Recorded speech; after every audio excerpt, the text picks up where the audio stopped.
Hello and welcome to another update video on Solana. So on the Solana chart, I only want to take a look here at the smaller time frame. The short-term bearish count is of course still on the chart, in which we've bottomed on the 22nd of June only in an A wave. This here is a B wave rally, and then we come down again to form a broader wave too. But that is not the expected scenario, which should be clear by considering here the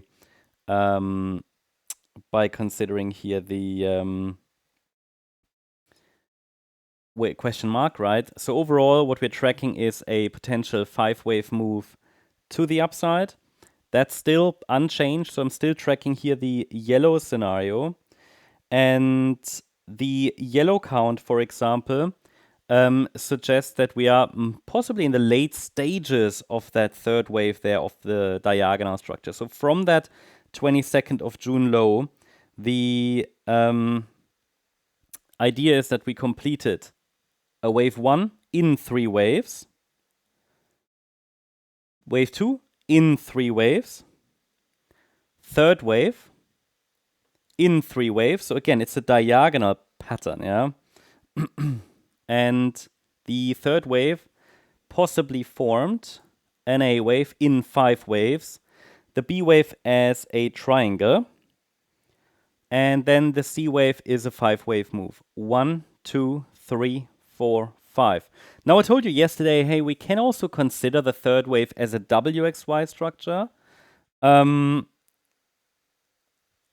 haven't done that because it doesn't really make a difference. It's just labeling. And therefore,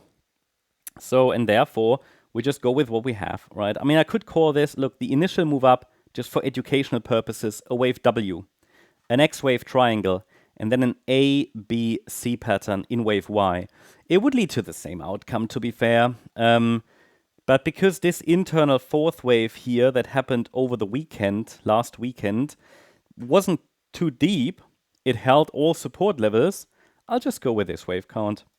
And I shared with you yesterday this micro support area, and I highlighted also to you that I can easily make a case for one more high as long as we're holding above $168.80.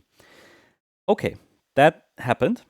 So I think what we need to consider is, do we need to adjust our nanostructures now? Can we still make a case for further upside? And I think so. I mean, nothing broke, right? So from that point of view, the trend is unchanged, but it doesn't really look like this was the initial AB. So maybe this, yeah, because then we have an A wave and a B wave, and then 1, 2, 3, 4, 5 in wave C potentially. I think we should at least consider that. Again, the nanostructures here are a bit messy,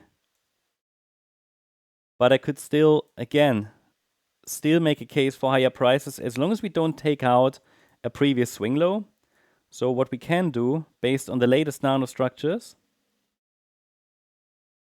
just adjust micro support a little bit. But again, I'm not suggesting we need another high here. This is now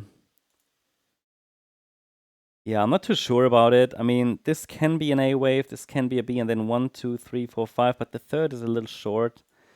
So I'm not quite comfortable with that count. But it would have to be a diagonal structure. So, I mean, it's possible this wave 4 forms a low here. You can have an overlap in wave 1 and 4 in a diagonal. This, I mean, if we break below this, then probably a top is in, I'd say. At least that would be an indication.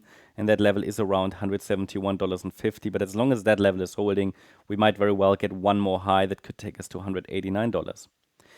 And if we break below it, then we've got a focus here on this support zone for circle wave 4. And support is between 153.87 and 165.